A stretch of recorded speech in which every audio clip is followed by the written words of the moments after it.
बिस्मिल्लाहिर्रहमानिर्रहीम। अस्सलामुअलैकुम ninth class. उम्मीद है आप सब खैरियत से होंगे। आपको याद होगा कि प्रीवियस लेक्चर में हमने एक्सरसाइज 1.3 का क्वेश्चन नंबर 1, 2 और 3 डिस्कस किया था। आज हम आगे इसके फर्दर क्वेश्चंस को स्टडी करेंगे। अब देखिए लिखा हुआ है क्वेश्चन नंबर 4 में find two numbers whose sum is 68 and difference is 22। वो कहते हैं आपने दो नंबर्स ऐसे फाइंड करने हैं जब हम उनका सम ले लें तो आंसर कितना है 68 और जब हम उनका डिफरेंस ले लें तो आंसर कितना है 22। तो हम इस क्वेश्चन को सॉल्व करेंगे तो देखते हैं वो कौन से नंबर हैं जो प्लस होकर आंसर 68 देते हैं और डिफरेंस 22 देते हैं। Let start. देखिए मैंने यहाँ पे क्वेश्चन लिखा हुआ है कि let x and y are two numbers. हमने क्या किया, लेट कर लिया कि हमने दो नंबर्स ले लिए, एक मैंने ले लिया एक्स और एक मैंने ले लिया वाई। अब फर्स्ट कंडीशन क्या कहती है कि जब हम उन दोनों नंबर्स का सम लेते हैं तो आंसर कितना आ जाता है 68। और सेकेंड कंडीशन क्या कहेगी कि जब हम इन दोनों नंबर्स का डिफरेंस ले लेते हैं तो आंसर कितना आ जाता है 22। अब इस इक्वेशन को हम लोग नेम दे देते हैं इक्वेशन नंबर 1 का और इसको हम लोग नेम दे देते हैं इक्वेशन नंबर 2 का। तो अब हमने वो दो नंबर्स फाइंड करने हैं तो हम क्या करते हैं, इन दोनों इक्वेशंस को आपस में सिंप्लीफिकेशन करते हैं। अगर आप लोग देखें ये वाई वाली प्लस में है और ये वाली वाई जो है वो माइनस में है, तो हम इन दोनों इक्वेशंस को अगर ऐड कर दें तो ये दोनों आपस में कट जाएंगी, तो फिर हमें एक्स की कोई ना कोई वैल्यू मिल जाएगी। तो इससे ये पता चलेगा कि हमें एक नंबर मिल गया। तो हम इसी तरह इसको सॉल्व करते हैं।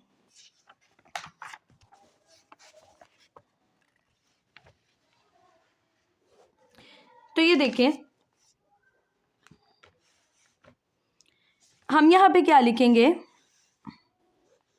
Adding 1 and 2।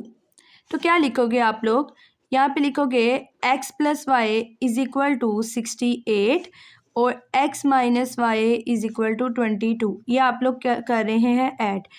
अब ये देखिए दोनों, एक प्लस की एक वाई की, ये दोनों एक दूसरे को काटेंगी तो यहाँ पे ये दोनों प्लस होके क्या देंगी 2x इज इक्वल टू, इन दोनों को प्लस करें तो हमारे पास क्या आंसर आएगा 90। अब मैंने आपको बताया था जब ये दो नंबर्स मल्टीप्लाई हो रहे होते हैं तो जब हम दूसरी साइड पे इक्वल के दूसरी साइड पे लेके जाएंगे तो ये वाला नंबर डिवाइड हो जाएगा।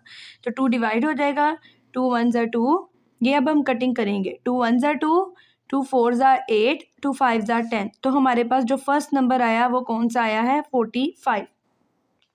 अब हमने निकालना है सेकेंड नंबर।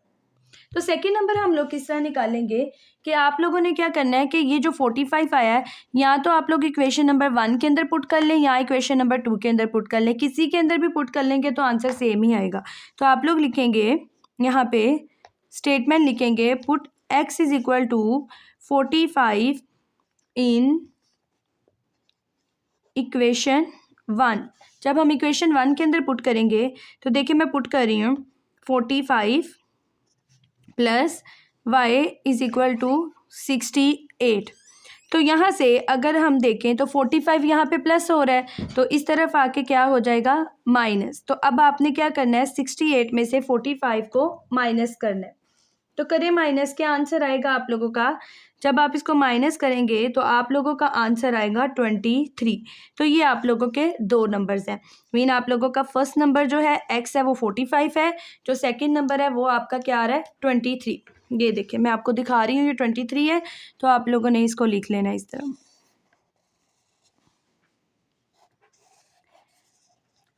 यहाँ पे हमारा एक्सरसाइज 1.3 का क्वेश्चन नंबर 4 कंप्लीट हो जाता है। अब हम स्टार्ट करेंगे क्वेश्चन नंबर 5।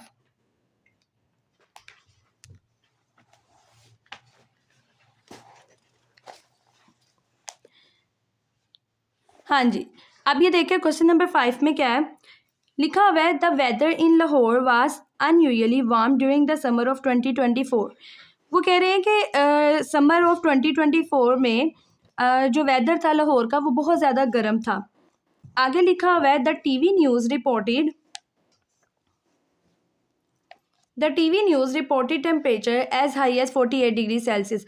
तो टीवी न्यूज़ ने जो टेम्परेचर बताया वो 48 डिग्री सेल्सियस बताया बाय यूजिंग द फार्मूला। अब उन्होंने आपको एक फार्मूला दिया हुआ है, वो कहते हैं ये फार्मूला इस्तेमाल करते हुए आप लोगों को जो टेम्परेचर जो टीवी न्यूज़ ने रिपोर्ट किया है 48 डिग्री सेल्सियस, उसको आप लोग कन्वर्ट करें फ़ारेनहाइट में। तो हम लोग जो टेम्परेचर उन्होंने आप लोगों को सेल्सियस में दिया हुआ है, हम इस फार्मूले को यूज़ करते हुए हम लोग इसको फ़ारेनहाइट में कन्वर्ट करेंगे। तो क्वेश्चन को हम स्टार्ट करते हैं। तो ये आप लोगों का क्वेश्चन है, आप लोग लिखेंगे कैसे इसको। आपने लिखना है कि सी आप लोगों को क्या दिया हुआ है 48 डिग्री सेल्सियस। अब फार्मूला क्या है, जो उसने आपको फार्मूला दिया हुआ है वो आप लोगों ने लिखना है degree F is equal to 9/5 degree Celsius plus 32। अब आपने वैल्यूज़ को पुट करना है 9/5, सी की जगह क्या पुट करेंगे, इसकी वैल्यू 48 डिग्री सेल्सियस प्लस 32। अब आपने अपना कैलकुलेटर पकड़ना है, 9 को मल्टीप्लाई करना है 48 से। जब आप लोग 9 को 48 से मल्टीप्लाई करेंगे तो आपका आंसर आएगा 432, और ये वाला 5 वैसे ही आ जाएगा और साथ ये वाला प्लस 32। अब आपने क्या करना है, ये जो 432 है इसको 5 पे डिवाइड कर देना है, तो आपका आंसर आएगा, ये डिग्री एफ आपने साथ ही लगाते जाना है, आपका आंसर आएगा 86.4 प्लस 32। अब आपने इसको प्लस कर लेना है कैलकुलेटर से, तो जब आप प्लस करेंगे तो आपका आंसर आएगा 118.4। तो ये आपका आंसर है। अगर आप लोग यहाँ पे यूनिट लिखना चाहते हैं तो लगा सकते हैं, वैसे आपकी बुक में जो आंसर है वो यूनिट के बगैर है, तो हम लोग यूनिट के बगैर ही लिख रहे हैं। तो ये आ जाएगा 118.4 डिग्री फ़ारेनहाइट आपका इस क्वेश्चन का आंसर है। नेक्स्ट हम स्टार्ट करेंगे क्वेश्चन नंबर 6।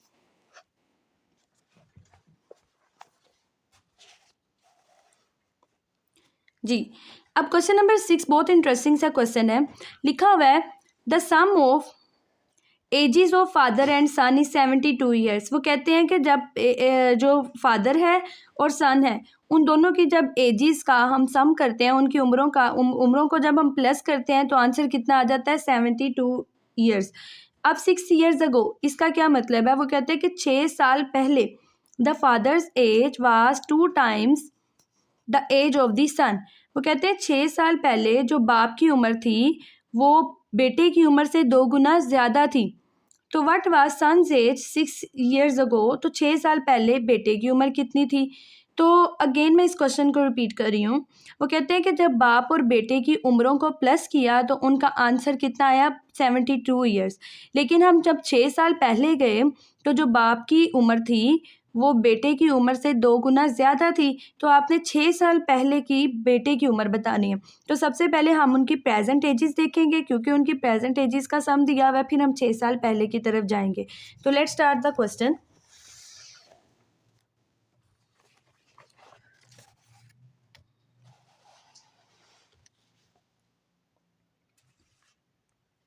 तो हम क्वेश्चन को स्टार्ट करते हैं लेट्स से। आपका है question number 6। Question number 6, the sum of ages of father. तो हम कहते हैं let the age of son is equal to x. Let कर लिया कि एक्स है। अब नेक्स्ट है let the age of father is equal to y. तो क्वेश्चन की फर्स्ट कंडीशन क्या कह रही है, हमने उसके अकॉर्डिंग क्वेश्चन चलाना है अपना। According to first condition, first condition क्या कहती है कि जब हम उन दोनों की एजेस को प्लस करते हैं तो आंसर कितना आता है 72। हमें नहीं पता उनकी कितनी उम्रें हैं, तो जब फर्स्ट कंडीशन के अकॉर्डिंग जब हम उन दोनों की एजेस का सम लेते हैं तो आंसर कितना आ जाता है 72। इसको मैं इक्वेशन नंबर 1 का नेम दे देती हूँ। अब अगर आप लोग क्वेश्चन पे फोकस करें तो यहाँ पे लिखा हुआ है 6 ईयर्स अगो, 6 साल पहले। तो हम पहले 6 साल पहले की बात करते हैं, तो यहाँ पे आप लोग क्या लिखेंगे 6 ईयर्स अगो, 6 साल पहले। तो 6 साल पहले बाप की उम्र कितनी होगी और बेटे की उम्र कितनी होगी? तो हम वो लिखते हैं कि 6 साल पहले हम लिखते हैं एज ऑफ सन। 6 साल पहले फिर बेटे की उम्र कितनी होगी? अगर लेट्स सपोज बेटे की उम्र 20 साल है, ठीक है, मीन प्रेजेंट एज मैं बता रही हूँ आपको। अगर प्रेजेंट एज उसकी 20 साल है तो 6 साल पहले कितनी होगी? 14 साल होगी। तो कैसे आपने निकाली? 20 में से 6 को क्या किया हुआ? माइनस किया हुआ है। तो सिमिलरली 6 साल पहले अगर प्रेजेंट एज उसकी आपने एक्स ली हुई है तो 6 साल पहले उसकी उम्र क्या होगी? एक्स में से हम लोग क्या माइनस कर देंगे? 6 को। इसी तरह हम लोग फादर की एज को 6 साल पहले कैसे कैलकुलेट करेंगे? वाई में से क्या माइनस करेंगे? 6 को। मीन देखिए अगर बाप की उम्र 40 है तो प्रेजेंट एज, तो 6 साल पहले उसकी कितनी उम्र होगी? 34 ईयर्स होगी। तो हम लोग ऐसे निकालेंगे y माइनस 6। अब कंडीशन, सेकंड कंडीशन में क्या कह रहा है? वो कहते हैं कि 6 साल पहले बाप की जो उम्र थी वो बेटे की उम्र से 2 गुना ज़्यादा थी। तो कंडीशन जो है आप लोगों की सेकंड कंडीशन वो ये बन जाएगी, यहाँ पे आप लोग लिखेंगे according to second condition. Second condition जो बाप की उम्र थी, बाप की उम्र 6 साल पहले कितनी थी? y माइनस 6, वो 2 गुना बेटे की उम्र से ज़्यादा थी, 2 इंटू एक्स माइनस 6। तो ये आपकी इक्वेशन एक बन गई है। अब थोड़ा सा इसको सिंप्लीफाई करते हैं। ये बन जाएगा y minus 6 is equal to 2x minus 2 6 ज़ा 12। ये हमने ब्रैकेट खोल लिया यहाँ पे। आगे नेक्स्ट क्या है? ये 6 यहाँ पे माइनस हो रहा है, उस साइड पे जाके क्या हो जाएगा? प्लस हो जाएगा। 2x माइनस 12 और यहाँ पे आके ये 6 हो जाएगा प्लस। जब आप माइनस 12 में से प्लस 6 निकालते हैं तो आंसर आता है माइनस 6। ये बन जाती है इक्वेशन नंबर 2। अब हमने बेटे की उम्र निकालनी है 6 साल पहले की, तो हमें चाहिए x माइनस 6 चाहिए। तो पहले हम क्या करेंगे? इस y को किसी इक्वेशन के अंदर पुट करते हैं। तो यहाँ पे आप लोग लिखेंगे put the value of y in equation number 1। आपने क्या करना है? y की वैल्यू को इक्वेशन नंबर 1 के अंदर पुट करना है। अब देखें इक्वेशन नंबर 1 मैं दिखा रही हूँ आपको, ये है, ये वाली इक्वेशन नंबर 1 है। तो हम इसके अंदर पुट करेंगे तो x वैसे ही आ जाएगा, y की जगह हम लोग लिखेंगे 2x minus 6 is equal to 72। अब 2x प्लस x कितना होता है? 3x होता है। साथ क्या आ जाएगा? Minus 6 is equal to 72। ये माइनस 6 उस तरफ जाके क्या हो जाएगा? प्लस हो जाएगा। क्या आ जाएगा? 3x is equal to 72 plus 6। तो इनको प्लस करें तो आपके पास आंसर आएगा 78। अब ये दोनों मल्टीप्लाई हो रहे हैं, ये दोनों मल्टीप्लाई हो रहे हैं, तो इस तरफ जाके क्या हो जाएंगी? डिवाइड हो जाएंगी। तो अब आपने क्या करना है? इनकी कटिंग करें। 3 1 ज़ा 3, 3 1 ज़ा 3, 3 2 ज़ा 6, यहाँ पे 1 कैरी, 3 6 ज़ा 18। तो बेटे की उम्र कितनी आई है? This implies that x is equal to 26 आई है। तो ये कौन सी बेटे की उम्र आई है? प्रेजेंट एज आई है, क्योंकि देखें आप लोगों ने प्रेजेंट एज जो लेट की थी वो आपने x लेट की थी। यहाँ पे ये x लेट की हुई थी, तो हमारे पास x कितना आ गया? 26 आ गया हुआ है। यहाँ पे मैं आपको दिखा रही हूँ, ये आपका x कितना आ गया? 26। लेकिन अगर आप लोग क्वेश्चन की तरफ आएँ तो उसने पूछा हुआ है what was age of son 6 years ago. 6 साल पहले बेटे की उम्र कितनी थी?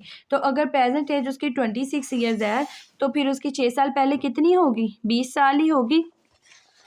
तो हम यहाँ पे लिखेंगे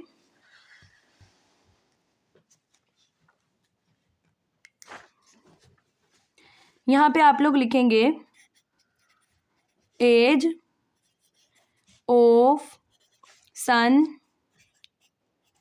6 ईयर्स अगो कितनी हो जाएगी? इक्वल लगा के आपने लिखना है 26 माइनस 6। तो कितनी आ जाएगी? बेटे की उम्र 20 साल। तो ये बेटे की उम्र है। अच्छा जी, अब नेक्स्ट आप लोगों का क्वेश्चन है, हम रीड करते हैं क्वेश्चन नंबर 7। क्वेश्चन नंबर 7 में लिखा हुआ है Mirha bought a toy for ₹1500 and sold for ₹1520. What was her profit percentage? बहुत ही सिंपल सा क्वेश्चन है। वो कहते हैं एक लड़की है मिरहा, वो एक टॉय खरीद रही है 1500 रुपये में और उस टॉय को बेच रही है 1520 रुपये में। तो वो कितना प्रॉफिट कमा रही है, उसकी परसेंटेज कितनी है। अगर हम परसेंटेज के बगैर देखें तो हमें सिंपल पता चल रहा है वो 20 रुपये प्रॉफिट कमा रही है, लेकिन उसने परसेंटेज मांगी हुई है प्रॉफिट की। तो हम लोग क्या करेंगे, परसेंटेज निकालेंगे। तो क्वेश्चन को लिखना कैसे है, सबसे पहले क्वेश्चन लिखना आना चाहिए आपको।